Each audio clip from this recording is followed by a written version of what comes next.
नमस्कार दोस्तों, उड़ान आईएएस प्लेटफॉर्म पर आपका स्वागत है। मेरा नाम है नील कुमार। प्यारे दोस्तों, हरियाणा पीसीएस के लिए हमारी विशेष सीरीज चल रही है। साथ ही आपका Uttar Pradesh RO, Uttar Pradesh PCS, Bihar PCS और सभी के लिए भी ये बहुत ही ज़्यादा महत्वपूर्ण होने वाली है। हम प्यारे दोस्तों किसान आंदोलन को पढ़ रहे थे। भारत में जो प्रमुख किसान आंदोलन हुए हैं उनके बारे में डिस्कस कर रहे थे। तो जैसा कि हम जो डिस्कस कर चुके हैं, हमने देखा था पागलपंथी रिवेलियन क्या था, है ना। तो इसके बारे में फराजी मूवमेंट, फराजी जो आंदोलन था, इसके बारे में हमने देखा था कल। इसके बाद हमने देखा नील विद्रोह, जो कि बहुत ही ज़्यादा महत्वपूर्ण था। इंडिगो, जबरदस्त जबरन नील की खेती कराई जाती थी, ये कई बार पूछा भी गया। 1859-60 में हुआ था। इसके बारे में भी हमने देख लिया, नील विद्रोह। तो अभी जो हम देखने वाले हैं, क्या रीज़न थे, सारी बातें हमने देखा था। पावना विद्रोह के बारे में देखेंगे। तो प्यारे दोस्तों, पावना विद्रोह की अगर हम बात करें तो ये कल हमने नील विद्रोह तक क्लास कंप्लीट किया था। आज हम देखेंगे पावना विद्रोह, दैट मीन्स पावना रिबेलियन या फिर पावना रिवोल्ट के नाम से इसको जाना जाता है।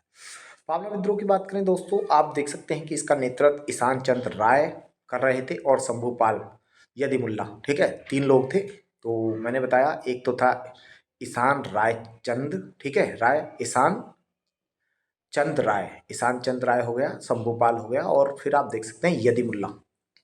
देन इसके बाद देखेंगे इसको ब्रिटिश इंडिया एसोसिएशन और उसका एक पत्र हुआ करता था जिसको बोलते थे आपका हिंदू पैट्रियाट, इसने विरोध किया था। कई बार पूछ सकता है कि पावना विद्रोह का विरोध किस पत्रिका में किया गया था या वो पत्रिका कौन जारी करता था। तो ब्रिटिश इंडिया एसोसिएशन एक पत्रिका जनरल जारी करती थी जिसका नाम है हिंदू पैट्रियाट, उसने इसका विरोध किया था, ठीक है, पावना विद्रोह।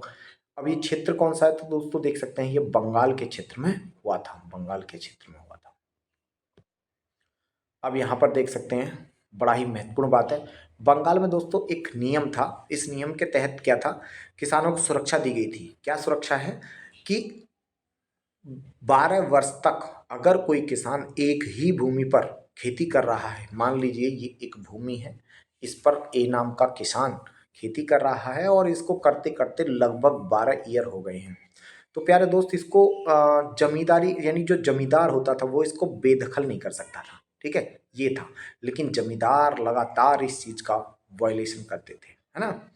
तो ये सिक्योरिटी था, एक नियम था, मैंने बताया था। और ये कौन सा नियम था, बंगाल में 1859 में एक नियम बना था, रूल। और इस रूल के अंतर्गत इसमें ये दिया गया था कि अगर कोई किसान 12 वर्ष तक एक ही भूमि के टुकड़े पर यानी कि एक ही भूमि पर लगातार खेती कर रहा है तो किसान को जमींदार बेदखल नहीं कर सकता उसके जमींदारी अधिकार से। लेकिन जमींदार जो थे वो लगातार इसका वायलेशन करते थे। तो यहाँ पर आप देख सकते हैं, security to farmer under the rule of 1859 in Bengal that the landlord did not evict यानी नहीं हटा सकता the farmer who cultivate the same land for 12 year but landlords violate by, ठीक है, इसको लगातार क्या करते थे, वायलेट करते थे। और इसका ही क्या था दोस्तों, इन्होंने लगान देने से मना कर दिया किसानों ने, और इस वजह से ये क्या हो गया, विद्रोह हो जाता है। तो ये देख सकते हैं, पावना विद्रोह के बारे में बात किया था। इसकी खास बात क्या है प्यारे दोस्त, कई बार ये आ जाता है कि भाई खास बात क्या है, रिबेलियन जो रिवोल्ट हुए हैं इनकी खास बातें क्या थी, इनको जरूर याद रखना चाहिए आपको, ठीक है। तो खास बात क्या है इसमें हम देखने वाले हैं। तो यहाँ पर देखेंगे पहली खास बात, यहाँ अधिकांश किसान दोस्तों वो थे मुस्लिम और अधिकांश जो जमींदार थे वो हिंदू थे। इसके बावजूद यहाँ पर आप देखेंगे तो इसके बावजूद यहाँ पर इस विद्रोह के अंदर हिंदू मुस्लिम एकता देखने को मिलती है। कुल मिला के किसान, मैंने बताया कि अधिकांश किसान, मोस्टली किसान जो थे, फार्मर जो थे वो मुस्लिम थे, मोस्टली जमींदार जो थे वो हिंदू थे। फिर भी इसमें इस विद्रोह में हिंदू मुस्लिम एकता देखने को मिलती है। क्लियर। उसके बाद ब्रिटिश सरकार के प्रति दोस्तों किसानों की भक्ति बनी रही। जो किसान थे वो ब्रिटिश सरकार के राजभक्त बने रहे, लॉयल बने रहे ब्रिटिश गवर्नमेंट के। और देखेंगे किसानों ने ये घोषणा की थी कि हम महारानी और सिर्फ महारानी के रैयत रहना चाहते हैं। यानी कि फार्मर ने क्या डिक्लेयर किया है, तो आप इसको इस तरफ देख सकते हैं। यहाँ पर देखेंगे ये बड़ा ही महत्वपूर्ण है। Farmer declare that we want to be ryot, ryot माने होते हैं किसान, ठीक है। We want to be ryot of queen and only the queen, यानी कि हम महारानी और सिर्फ महारानी के रैयत रहना चाहते हैं। प्यारे दोस्त, ये किस विद्रोह के दौरान दिया गया?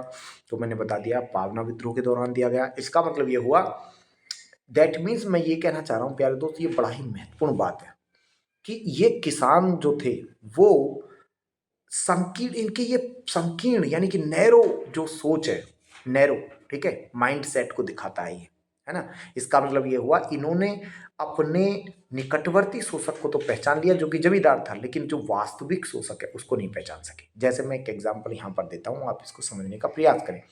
मैं ये कह रहा हूँ, शोषण जो चल रहा है भारत में किसानों का, किस प्रकार से चल रहा है आप देखेंगे। यहाँ पर सबसे ऊपर ब्रिटिश ईस्ट इंडिया कंपनी बैठी है, और बीच में जो है ये वाला जो आपका देख सकते हैं, ये है बिचौलिया, जिनको आप जमींदार बोल रहे हो, जमींदार, ठीक है। और ये हैं आपके किसान, ये किसान है भाई, पीजेंट बोलते हैं ना किसान। एक बात बताइए, तो ये इन्होंने जो किसान थे इसमें क्या समझ रहे हैं कि हमारा शोषक कौन है? जमींदार।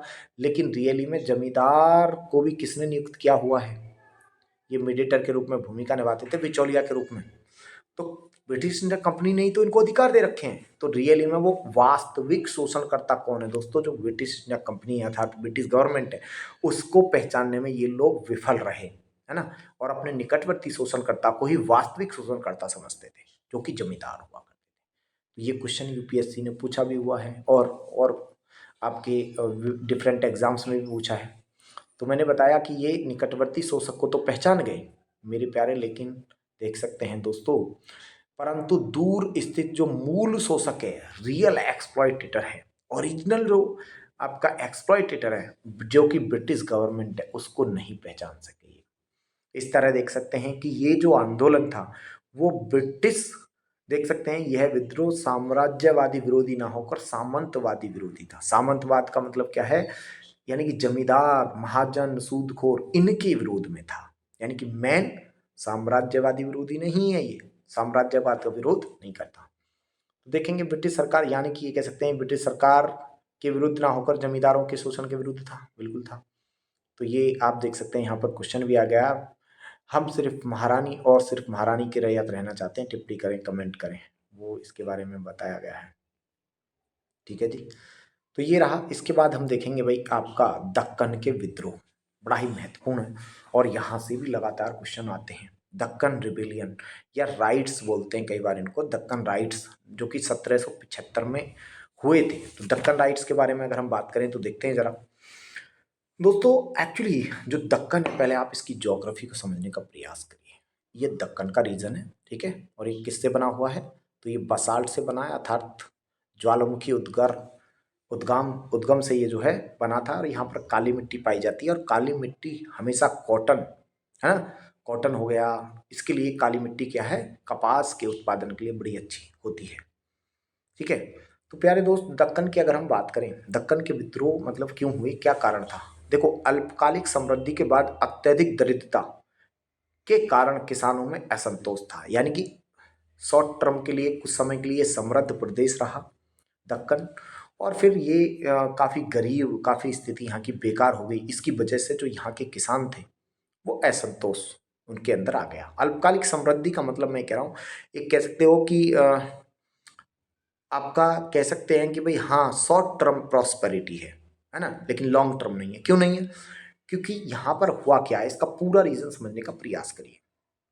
तो प्यारे दोस्तों, मैं ये कहना चाह रहा हूँ आपको, आप इसको समझने के लिए मैप को समझना पड़ेगा आपको।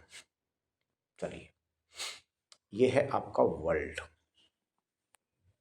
ठीक है, और ये इक्वेटर है। इस तरफ आप देखेंगे कि यहाँ पर है अमेरिका, ये वाला अमेरिका वाला इलाका हो गया, है ना।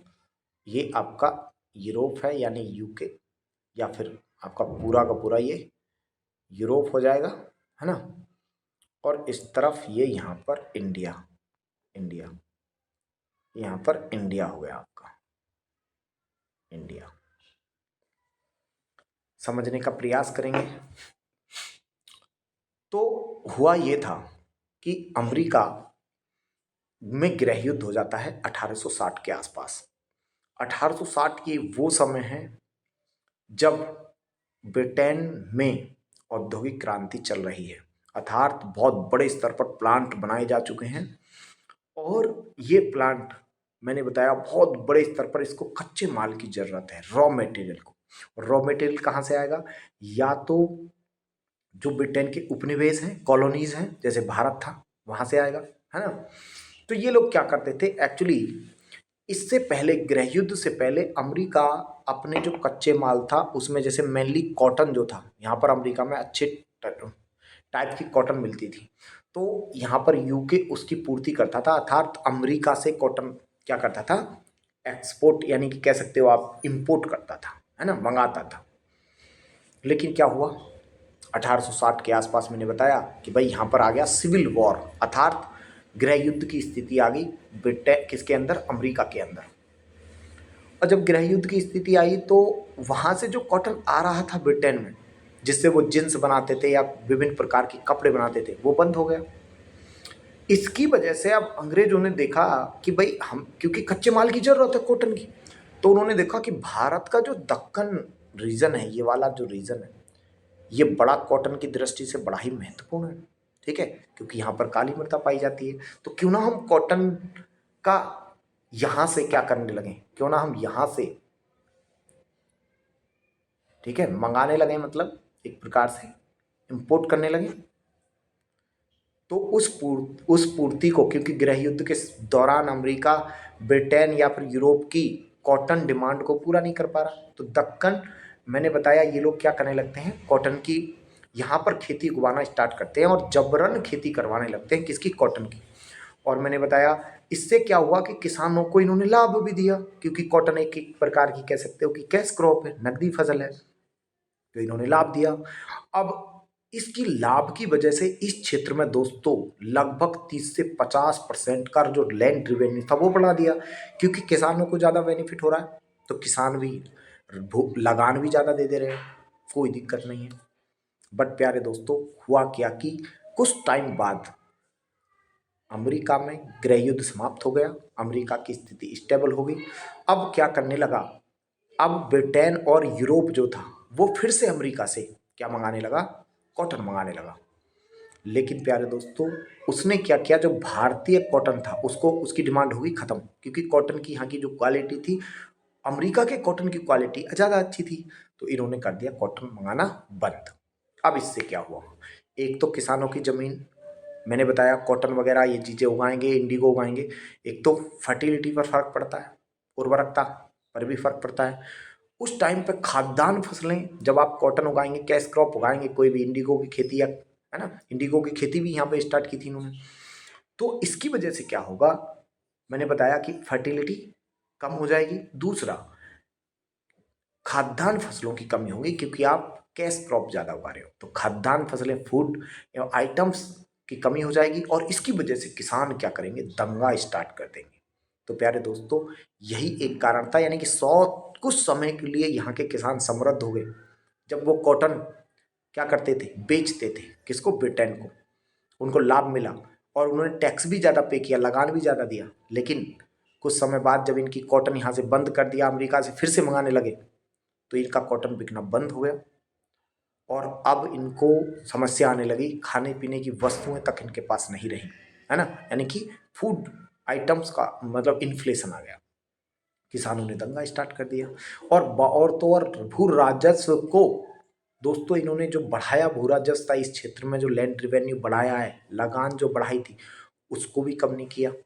जब आपने मान लो यहाँ से निर्यात करना बंद कर दिया, तो कम से कम ये होना चाहिए था कि जो लैंड रिवेन्यू बढ़ाया गया है उसको कम कर दिया जाए, लेकिन नहीं किया गया।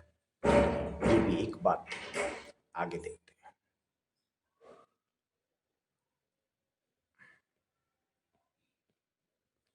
तो ये आप पूरी की पूरी कहानी जो है यहाँ पर देख सकते हैं। अमेरिका में गृह युद्ध प्रारंभ हुआ था, जिसके कारण अमेरिकी कपास यूरोप आना बंद हो गया था, ठीक है जी। अतः इंग्लैंड की जो कपास आवश्यकताओं की पूर्ति के लिए भारत का दक्कन क्षेत्र कपास उत्पादन पर बहुत ज़्यादा बल दिया गया। रैयतों को कुछ लाभ भी हुआ, किसानों को, है ना।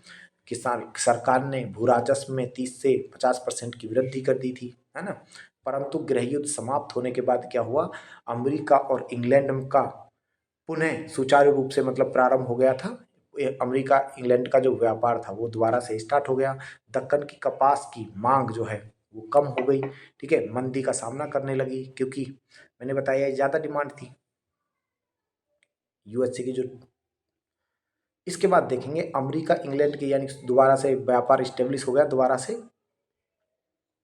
यहाँ पर देखेंगे आप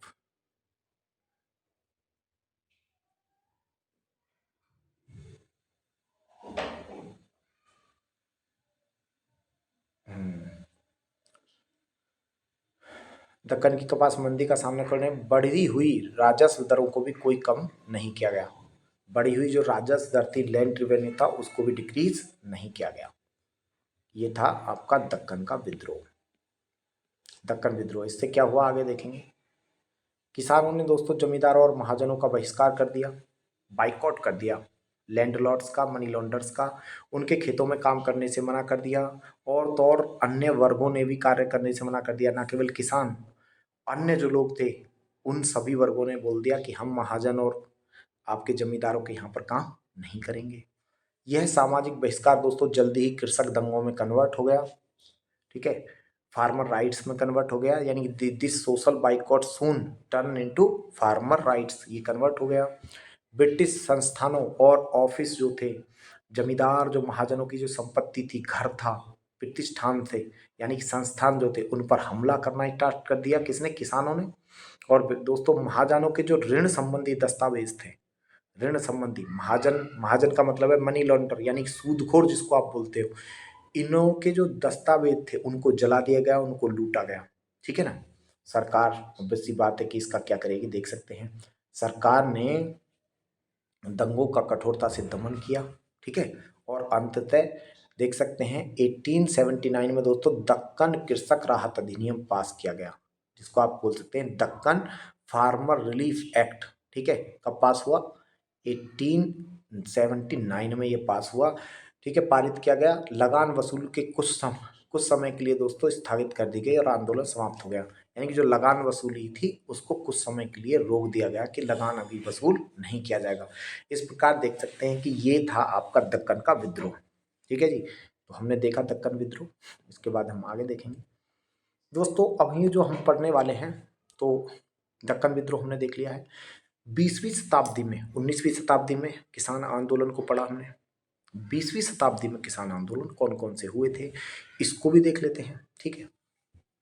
तो प्यारे दोस्तों 20वीं शताब्दी में अगर हम बात करें तो देख सकते हैं farmer movement in 20th century, 20वीं शताब्दी में हुए किसान आंदोलन। पहला जो था वो था चंपारण विद्रोह। प्यारे दोस्तों सविनय, यानी कि ये पहला सविनय विज्ञ था। पहले मैं आपको एक चीज़ बता देता हूँ, इसके बारे में थोड़ा सा पता होना चाहिए कि गांधी जी 1915 में 9 जनवरी 1915 में भारत आए थे, और 9 जनवरी को हम इसी वजह से प्रवासी भारतीय दिवस के रूप में भी मनाते हैं, ठीक है। तो 15 में आते हैं और दोस्तों कहते हैं कि गांधी जी ने भारत में आके केक खाया, CAK, केक। तो प्यारे दोस्त केक का मतलब यहाँ पे हो गया ये चंपारण, ये अहमदाबाद और ये खेड़ा, ठीक है जी। तो ये याद रखेंगे कौन कौन से आंदोलन थे, ये गांधी जी के आरंभिक आंदोलन की ट्रिक है। ट्रिक क्या है, गांधी जी ने भारत में आके केक खाया, CAK, केक, केक मतलब सी का मतलब हो गया चंपारण, ए का मतलब अहमदाबाद, के का मतलब खेड़ा।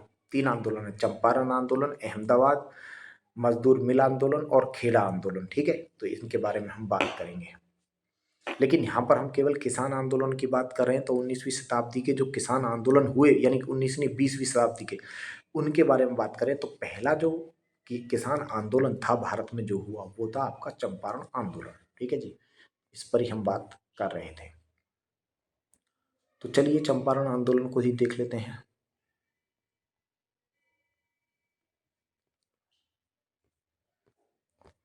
चंपारण आंदोलन, चंपारण आंदोलन दोस्तों एक बड़ा टॉपिक है, इसको हम नेक्स्ट उसमें 20वीं शताब्दी के जितने भी आंदोलन हैं, ठीक है, नेक्स्ट वीडियो में देख लेंगे।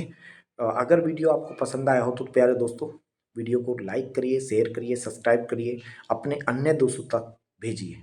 ठीक है दोस्तों, मिलते हैं, धन्यवाद, थैंक यू।